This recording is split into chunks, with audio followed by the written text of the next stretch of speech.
from the Detroit Lions. I mean, what's this dude's name? Jim Bob Cooter? Is that his name? Is that the offensive coordinator? Yeah, I mean, you're unbelievable. Jim Bob, that's his name. But he's getting it done. Megatron is gone. He's retired. Did a damn good job on Dancing with the Stars the other day, by the way, but that's a subject for another day. But he's balling, and I just look at them right now.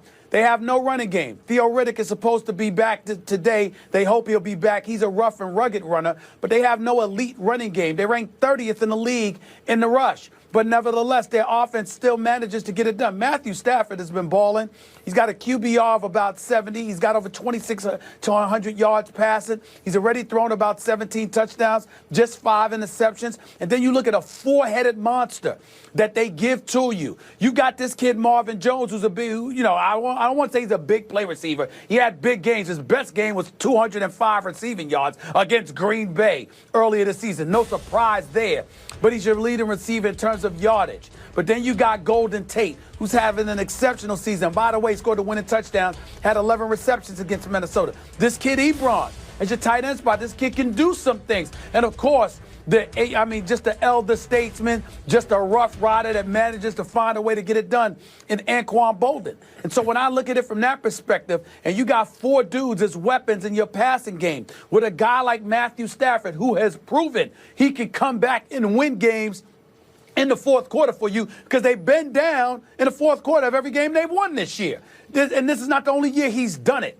I just look at Detroit right now, being that team on the come up. Once upon a time, I didn't know if Jim Caldwell was the dude, but he seems to be doing a great job. And Jim Bob Cooter is getting it done as well. So let's make sure we give credit where credit is due. I see Detroit winning this game, and the way they're looking right now wouldn't surprise me at all if they won this division.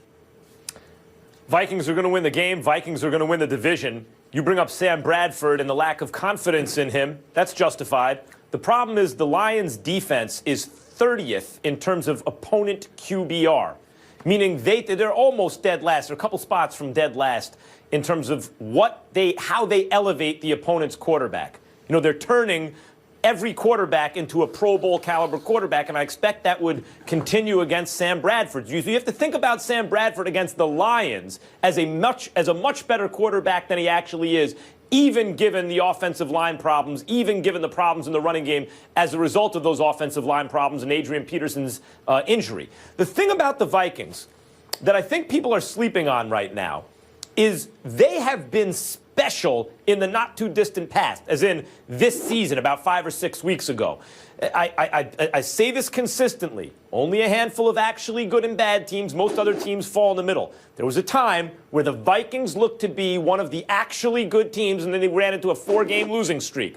But that included the preseason, by the way. They're 4-0 in the preseason, started out the season 4-0, and had one of those defenses that you thought, maybe this is one of those defenses we're going to talk about, for a long, long time. Remember that Vikings defense in 16?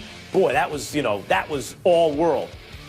So they are capable of playing at that level defensively. The reason the Lions have all these fourth quarter wins is clearly because they're trailing in the fourth quarter. The Lions remind me a lot, and Stafford's having an excellent season, no doubt about it. He's had others, but this may be his best one.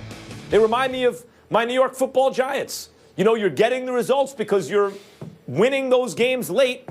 Luck may be playing into that a little bit. You may just be getting a little bit lucky, but I don't see a fundamentally excellent team there. Even though they're playing at home, I think they are running into a fundamentally excellent defense at least, and given the Lions' defense, a better offense than they actually are. The Vikings I'm talking about now, because they're playing that weak defense. I like the Vikings to win the game. I like the Vikings to win a division where the only other threat is the Packers.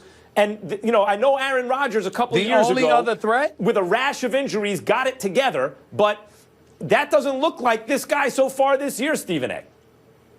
You think that the Packers are the only threat to the Vikings in the NFC North? You don't even consider the Detroit Lions a threat? No, I'm saying the only other threat. If the Vikings win this game, they not only have the best record, but they also have that win against the Lions. The only other threat in the division is the Packers. And Aaron Rodgers talking about, hey, we're going to win out. And they did something spectacular a couple years ago when Rodgers had one of the greatest quarterback seasons of all time and compensated almost single-handedly for a rash of injuries to that team. But does does the recent version of Aaron Rodgers appear that he's about to do something like that?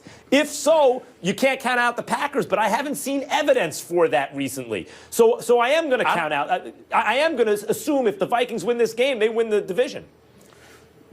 Well, first of all, they've already lost to Detroit, so if they were to beat Detroit today, which I don't believe they will do, they'll have a split, and anything can happen over the course of the last 5 weeks of the season. Secondly, after Minnesota's game today, you got a road game at New Orleans, which will be tough, but then you got a home game against Chicago. You got road games at New York and Dallas, and then a home game against Green Bay. Detroit, to me, it could be very, very interesting because it's interesting how we sit here. We talk about Kirk Cousins. We talk about Matthew Stafford. We talk about Kirk Cousins, rather. We talk about Dak Prescott. We've mentioned Tom Brady. We've talked about Aaron Rodgers. We've talked about Derek Carr. How are we not talking about Matthew Stafford? It's the most important position on the football field, and this brother is balling. And by the way, it seems like he's been unleashed because when Megatron was on the field, like my man Teddy Bruschi was saying this morning on SportsCenter, you're trying to find Megatron all day, every day. Double team, triple team, don't matter. Get him the damn ball. But now that he's gone, Matthew Stafford is being very judicious, led by Jim Bob Cooter. And as a result, you're looking at it and you're saying, well, damn, who are they going to get the ball to? Is it going to be Bolden? Is it going to be Tate? Is it going to be Jones? Is it going to be Ebron? Who's it going to be? Who's going to make that noise? And I think that makes them very, very interesting because, again, you have to defend the whole field. Minnesota's capable of doing it, but what are they capable of doing offensively? I don't think much against the Detroit team. I really don't. Against a subpar defense, really one of the worst defenses in the league. Look, the Lions are a lot like the Falcons or the Raiders, who are two first-place teams, and right now they're tied for first, or even the Saints, who are not a first-place team, these high-powered offenses that don't play defense. And here's a counterintuitive point, say that Stephen about A. Detroit. Smith. Here's a counterintuitive, 30th in opponent QBR. Here's a counterintuitive point about this game, Lions and Vikings. I actually think it's going to be a high-scoring game. That does not favor the Lions. A low-scoring game favors the Lions because if what you do is offense and not defense, if you're the fourth-quarter comeback team, then the lower the score, the more possibilities there are at the end of the game to win the game. If it really matches up where the Lions defense can't stop the Vikings offense, if they elevate the Vikings offense, and the Vikings can start to Can't stop the Vikings offense. Stephon Diggs probably is not going to play today. Adrian Peterson is out. And Sam Bradford is your quarterback with your offensive line. Suspect. What do you mean can't stop Minnesota's offense? The Lions defense hasn't been there this year, Stephen A. They're not good. They're ranked 16th. They're ranked 17th and 18th against the rush and the pass. I mean, they're not great, but they're not awful defensively. They're not awful bad. Like the Raiders' bad defense. Bad. Max, I'm with you that Detroit's going to win. That the Cowboys were going to win. And Stephen A., I'm with you on Detroit that they're going to win. Vegas seeing it the same way there. And also, side note, I'm happy to hear the Pistons are moving back downtown to play with the Lions. Let's be honest. When you hear Big Ben Roethlisberger and Andrew Luck are facing off on Turkey Day, you expect an aerial attack. Unfortunately for Colts fans, they won't be seeing their Pro Bowl quarterback when the black and yellow head to Naptown. Luck was ruled out because he didn't practice all week after suffering a concussion on a sack in Sunday's game against Tennessee. Scott Tolzien is expected to get the nod. Stephen Morris has been elevated from the practice squad to back up Tolzien. Both teams are 5-5. Oh, Max Kellerman, with your MVP candidate not playing and Andrew Luck, is this a must-win for the Steelers? No, it's not. But first, let me say, Andrew Luck's MVP candidacy ain't looking good right now. I was still holding out hope he could get really hot and they could make the playoffs. You're coming around. Listen, if he doesn't play in this game, not only does he have less value, but if they win, it looks bad for him. And if they lose, it's going to be that much tougher to make the postseason, to make the playoffs. No, it's not a must-win for the Steelers because they're 5-5, and so are the Ravens. The AFC North is weak right now. And when you look at their schedule, really the difference in their schedule, both fairly typical NFL schedules the rest of the way, but when they play again, it's at home for the Steelers when the Ravens and Steelers play, and the Steelers get the Browns at home. So that really is, even if they lose today, that really is the difference. In more or less evenly matched teams, one team gets the other, the divisional rival with the same record, gets the other at home and gets arguably the worst team in football, also at home later in the season. That gives the edge to the Steelers, even if they lose today.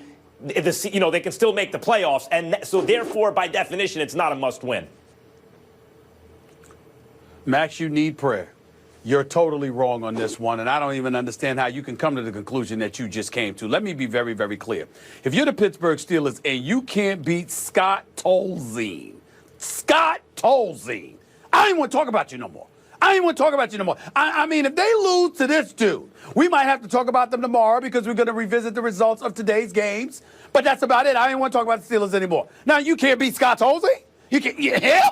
You got to be kidding me. I didn't want to hear it. That's number one. Number two, we got to pay attention to what's going on with the Steelers here. Since 2014, this is a team that's averaged 32 points per game at home, only 22 on the road.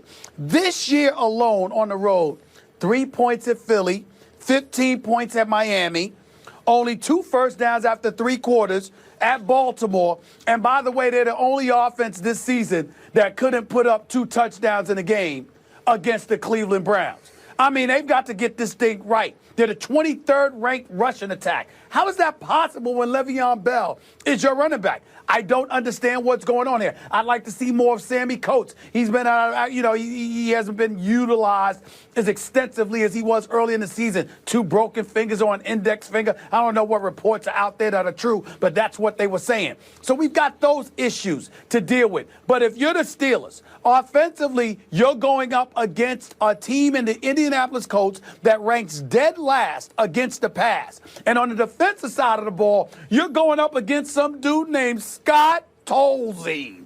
You got to be kidding me. They better win this game. They better win this game. As a Steelers fan, you can get emotional and stand on principle. Like, if you can't beat Scott Tolzien, that says bad things about the team. By the way, you're right. It says bad things about them, but you can still make the playoffs. So how is it must win? Because you're not comparing yourself to the Colts. You're really comparing yourselves to the Ravens. And the question is, can you make the playoffs in a division where at the moment you're tied with Baltimore? So what I'm saying is this. The Ravens have an elite defense and a subpar offense. The Steelers have a subpar defense and a good offense. And what you pointed out about where they are running the ball and why aren't they doing more in the passing game actually points to the fact that there's upside there. A great future Hall of Fame quarterback, arguably the best wideout in the league, arguably the best running back in the league, and I would say when he's healthy, he is, if you adjust for things like the offensive line and the run blocking and all that stuff. A very good offensive line in Pittsburgh. There is room for growth there. There's reasonable expectation that the offense can get better. And it's around 12th right now. That's 10th or 12th, so that's like upper third-ish. And it can get even better. It can rise to become elite. I don't think the Ravens can play defense any better than they're playing, and they just don't really have the offensive weapons. So when you look at that and then look at the schedule, whatever you want to say about getting emotional about not being able to beat Scott Tolzien and what that means to you, fact is they can still make the playoffs. The Steelers have the Indianapolis Colts on the road today. You picking them to beat your Giants next week? No, I hope not. Let's see what the Giants look like this week. Okay, that's fine. I thought so. After that, they got road games It's an even matchup, though. Steelers-Giants is an even matchup. Hold on. I gave you a chance to answer the question. You gave me your answer. Don't couch it now. Hold on. Let me get to the other games. We got at Buffalo, at Seattle, then a home game against Baltimore and Cleveland to close out the season. If you can't beat Scott Tolzien and the worst-ranked pass defense in the NFL, why should I believe you're going to win these games? All right, let me ask you this. The Ravens get the Bengals at home this week. Is that a must-win for them? Because if it's a must-win for them, then this can't also be a must-win for the Steelers. Then they get the Dolphins at home, winners of 5 straight. Then they have to play the Pats on the road. Then they get the Eagles at home. Then they close out with the Steelers on the road and the Bengals on the road. In fact, they have the tougher schedule, not by much, but the difference is they're going to Pittsburgh, and Pittsburgh also gets the Browns at home. I'm telling you, you can't argue that this is must-win for the Steelers if you also want to argue that it's going to be must-win for the Ravens. Can't be must-win for both because the division's coming down to those two. Well, first of all, we disagree with that, number one. Number two, and more importantly, I'm looking at it from a talent perspective in this regard.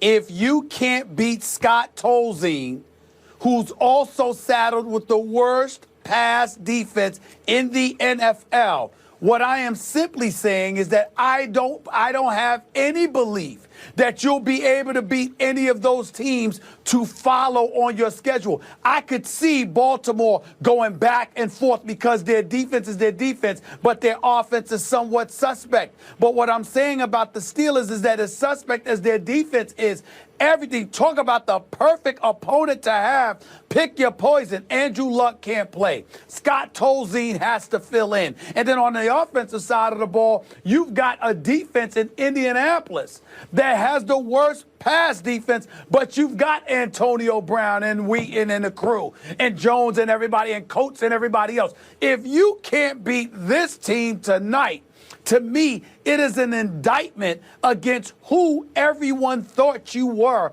as the Pittsburgh Steelers. That's all I'm saying. Scott Tolzien, well, that's different than saying must win. Tolzien, what you're saying is you want to see some. You want to see some evidence that the Steelers are who you hope they could be. A must-win game by almost any definition. I'm not talking about people who say take it you literally. Always make up your definitions. You always want to sit there and say about any definition. I'm going to give you a very good one. Max has his own definition of things. Because I have the best definitions. I can't reach my dictionary. I wish I could reach my dictionary so I could pick it out. Here's the next best here's the best definition on this topic. Next topic, I'll give you another best definition. But for this one, I'm not one of those people. Thank you for admitting it. Thank you for admitting it. I'm not one of those people who says must win means only when you can be mathematically eliminated. That's ridiculous. You are not to take must win literally. It's a part of language. You use hyperbole to make your point. Must win means if your team or if this team loses that game, it's over for making the playoffs. You know, for all intents and purposes, it's over. That's not this. That's basically the best working definition of must win I've heard. That's Give me your a better definition. It'd be an embarrassing loss, definition. Max. That's for sure. My definition. Loss, correct. My definition is there are pivotal games in a season. There are moments that ultimately define who you are and what you are made of in my mind. That's what I believe. I'm looking at the Steelers' schedule. I'm looking at how the Steelers have looked already. I'm looking at the troubles that they have had. I'm looking at the adversity they have had to overcome. And I'm saying, if you are the Steelers and you lose this particular game to this particular quarterback, to this particular secondary and defense against the pass, to me, I have no faith in you. That's what I'm saying. That's my definition today of what this means in terms of this being a must-win for the Steelers. That's what I believe. Hang in. I'm sorry. I'm told that we have to reject that definition. It's not good enough. But, you know, thanks for playing.